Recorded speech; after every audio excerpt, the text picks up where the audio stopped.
I still can't believe what happened at the Grandview Plaza Hotel last Tuesday. Hell, I'm still processing it myself, and I was right there when it all went down.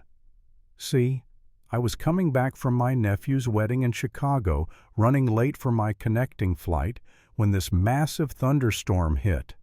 Every flight got canceled, and suddenly thousands of travelers were scrambling for hotel rooms. I managed to snag the last available room at the Grandview Plaza. Not cheap at $300 a night, but I didn't have much choice.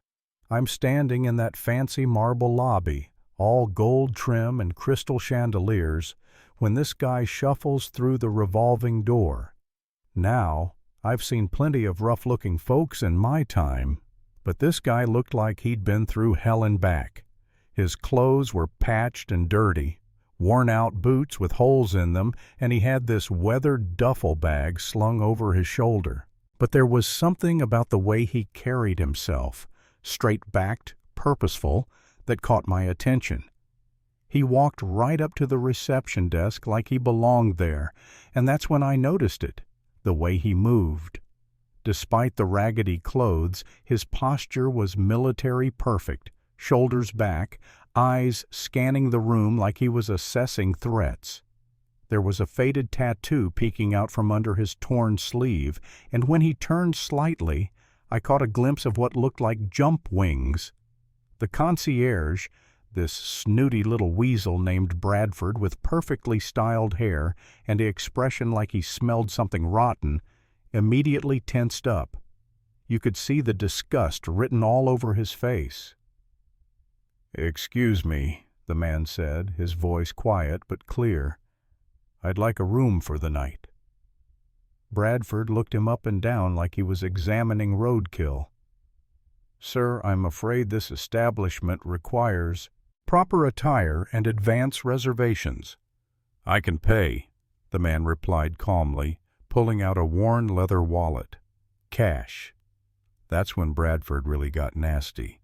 He leaned forward, lowering his voice, but not enough that half the lobby couldn't hear.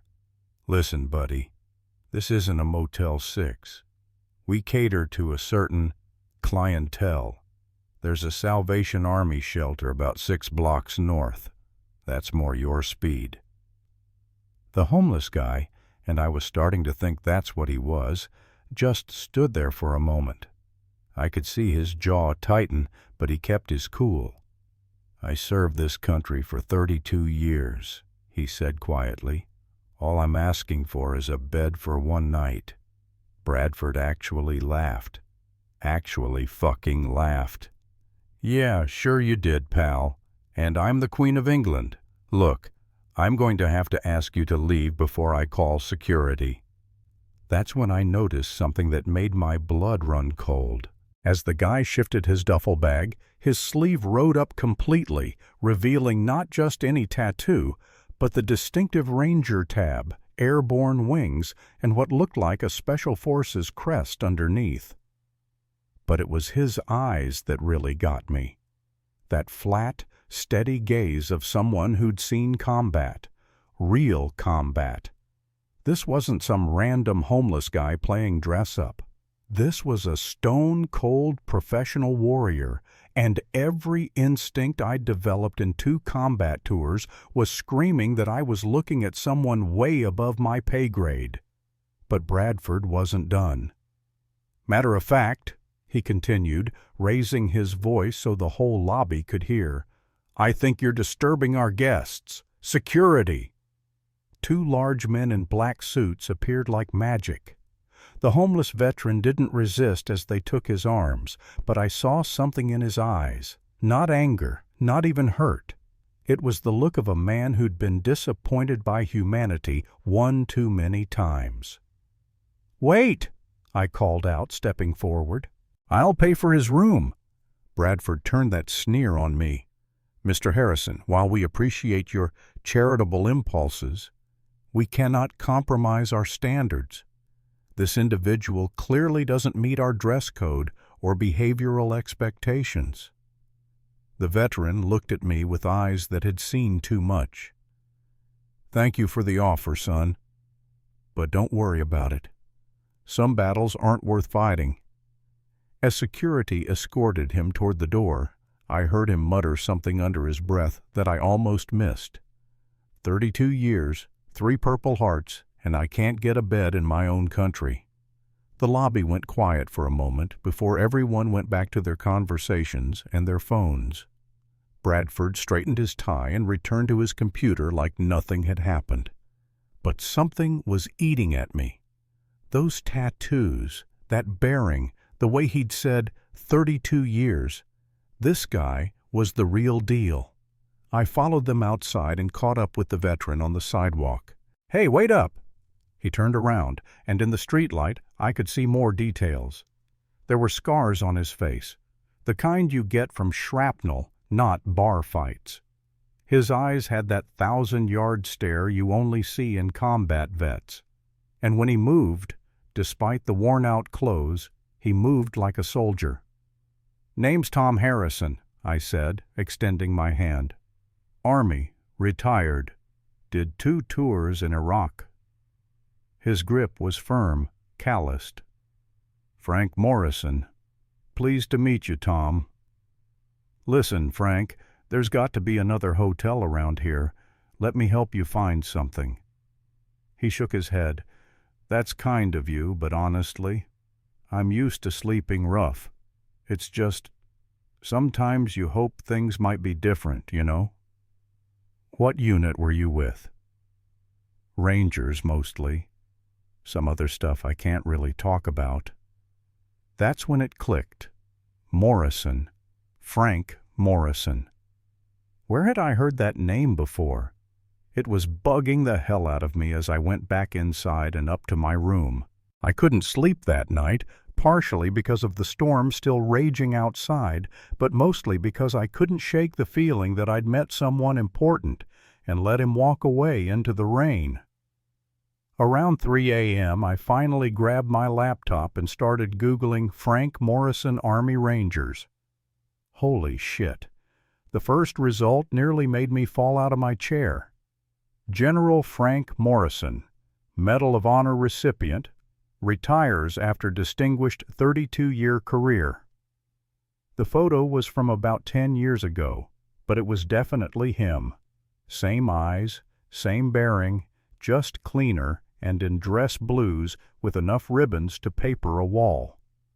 According to Wikipedia, General Morrison had commanded special operations in Iraq and Afghanistan, led the Ranger Regiment, and finished his career as a 4-star general at the Pentagon. But the article stopped about 8 years ago. I dug deeper and found some scattered references to his wife dying of cancer, his struggles with PTSD, and eventually his complete disappearance from public life. The man who'd been thrown out of the Grandview Plaza Hotel wasn't just any homeless veteran. He was one of the highest-ranking officers in the U.S. Army, a genuine American hero who'd apparently lost everything. I didn't sleep at all the rest of that night. The next morning, I marched down to the front desk, found Bradford arranging flowers or some other pointless shit, and laid into him. "You know who you threw out last night?" Bradford looked up with that same snooty expression. "I'm sorry. Who are you referring to?" "The homeless guy, the veteran you had security escort out." "Oh, him." Bradford waved dismissively. "What about him?" I pulled up the Wikipedia page on my phone and shoved it in his face. That was General Frank Morrison, 4-star general, Medal of Honor recipient, 32 years of service to this country. Bradford glanced at the phone, then back at me with a smirk. "Mr. Harrison, I understand you're upset, but any vagrant can claim to be a war hero. It's quite common, actually." "You arrogant piece of shit, look at the photo." "Sir, I'm going to have to ask you to lower your voice. And frankly, even if this person was who you claim, our dress code policies apply to everyone equally." That's when I realized Bradford wasn't just ignorant, he was genuinely proud of what he'd done. He saw it as maintaining standards rather than basic human decency. I stormed out, more pissed off than I'd been in years. But what could I do? I didn't know where Frank had gone, and even if I found him, then what? Buy him a hotel room somewhere else? That wasn't going to fix the bigger problem. I flew back to Phoenix that afternoon, but I couldn't get Frank Morrison out of my head. I kept checking the news, hoping to see some kind of story about him, but there was nothing. It was like he'd vanished again. 3 weeks later, I was having coffee and reading the morning paper when I nearly choked on my eggs. There, buried on page 6 of the business section, was a small headline: Investment Group acquires Grandview Hotel chain for $2.3 billion. The article was pretty dry, talking about market consolidation and expansion plans, but one detail jumped out at me. The investment group was called Morrison Holdings. Could be a coincidence, right? Morrison's not exactly an uncommon name. But then I read the quote from the new owner. "We believe in providing dignified accommodations for all Americans who've served their country, regardless of their current circumstances." I grabbed my laptop and started digging into Morrison Holdings.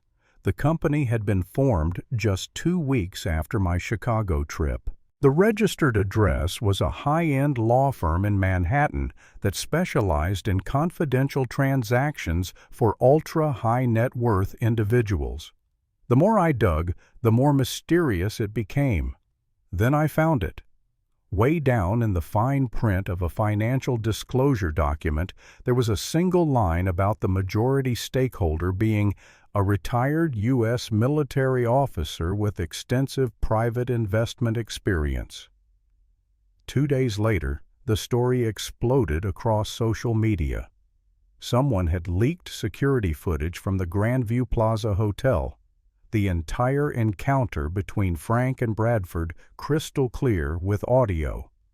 The video went viral within hours. The comment section was brutal. People were posting Bradford's name, his social media profiles, everything. But more importantly, military veterans started sharing the video with their own stories about being discriminated against. The hashtag #VeteransDenied started trending. That's when the real investigation began. Turns out, some enterprising journalist decided to dig into who Frank Morrison really was. Within 24 hours, every major news outlet was running the story. Homeless Medal of Honor recipient thrown out of luxury hotel. The photos they dug up were incredible. Frank in dress blues at the White House, receiving the Medal of Honor from the President. Frank leading Rangers in Afghanistan. Frank at his wife's funeral, surrounded by an honor guard. Frank's official Pentagon photo as a 4-star general. But the most powerful image was a side-by-side comparison.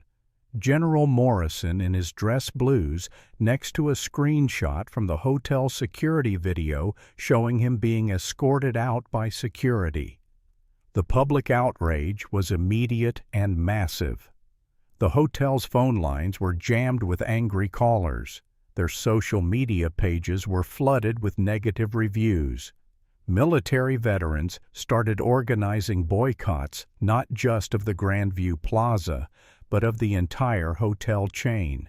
Bradford, meanwhile, had become the most hated man in America.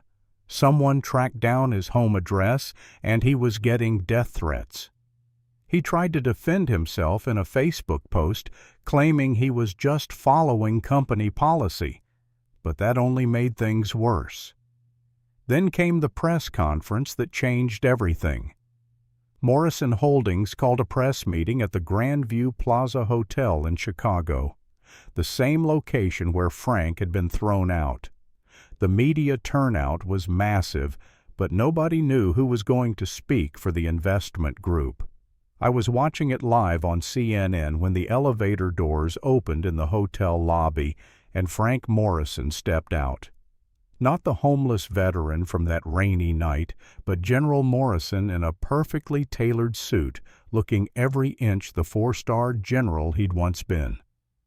The crowd went silent as he walked to the podium. When he spoke, his voice carried the authority of someone who'd commanded thousands of soldiers in combat. 3 weeks ago, I was denied accommodation at this hotel because of my appearance. What the staff didn't know was that I had just left my wife's grave at Arlington National Cemetery, where she was buried with full military honors. You could hear a pin drop in that lobby. This morning, Morrison Holdings completed its acquisition of the entire Grandview Hotel chain. Effective immediately, any veteran presenting military identification will receive accommodated rates regardless of appearance. All staff will undergo mandatory training on recognizing military service, and we're partnering with veterans organizations to house homeless veterans across all our properties. The crowd erupted, but Frank wasn't done. As for Mr. Bradford, he continued, looking directly at the concierge, you're fired. You'll spend the next year volunteering at veterans shelters, learning what service actually means. Morrison Holdings will also donate $50 million to prevent veteran homelessness, because no one who wore this nation's uniform should ever sleep on the streets. The press conference was front-page news across the country. The video of Frank's speech went viral, racking up millions of views. But what really got people's attention was the revelation of how he'd afforded to buy a $2.3 billion hotel chain. Turns out, Frank Morrison hadn't just been a general, he'd been a very smart general. Using his military pension and some strategic investments in tech startups during the early 2000s, he'd quietly built a fortune worth over $3 billion. He'd kept it secret, even during his darkest period after his wife's death, because he'd wanted to test whether people would treat him with dignity based on who he was, not what he had. The transformation of the Grandview chain was immediate and dramatic. Within a month, they'd accommodated over 200 homeless veterans across their properties. The staff training program became a model for the entire hospitality industry, and Frank Morrison became a folk hero, proving that sometimes the best revenge is living well and lifting others up in the process. As for Bradford, the last I heard, he was 3 months into his volunteer sentence at a veteran shelter in Detroit. According to the coordinator there, he'd started out as an arrogant prick, but was slowly learning what humility looked like. I never did get to thank Frank Morrison for teaching me something important that night in Chicago. Sometimes the most powerful people in the room are the ones who look like they have nothing left to lose. And sometimes, just sometimes, justice isn't just served. It's served with a side of poetic fucking justice that makes you believe in karma again. The Grandview Plaza hotels now have a plaque in every lobby that reads, "We honor all who have served, regardless of their current circumstances." It's signed General Frank Morrison, U.S. Army, retired, founder, Morrison Holdings. Every time I see a homeless veteran now, I think about Frank Morrison and wonder what stories they carry, what battles they've fought, and whether we're all just one bad break away from being in their boots. Because here's the thing that keeps me up at night. If a 4-star general with a Medal of Honor can end up on the streets, what does that say about how we treat the people who signed a blank check to this country? How many Frank Morrisons are out there right now, invisible to us because we've decided that how someone looks matters more than what they've done? And more importantly, what are you going to do the next time you see someone who looks like they've got nothing left to lose? Because I guarantee you, after what I witnessed in Chicago, you never really know who you're talking to until it's too late to matter.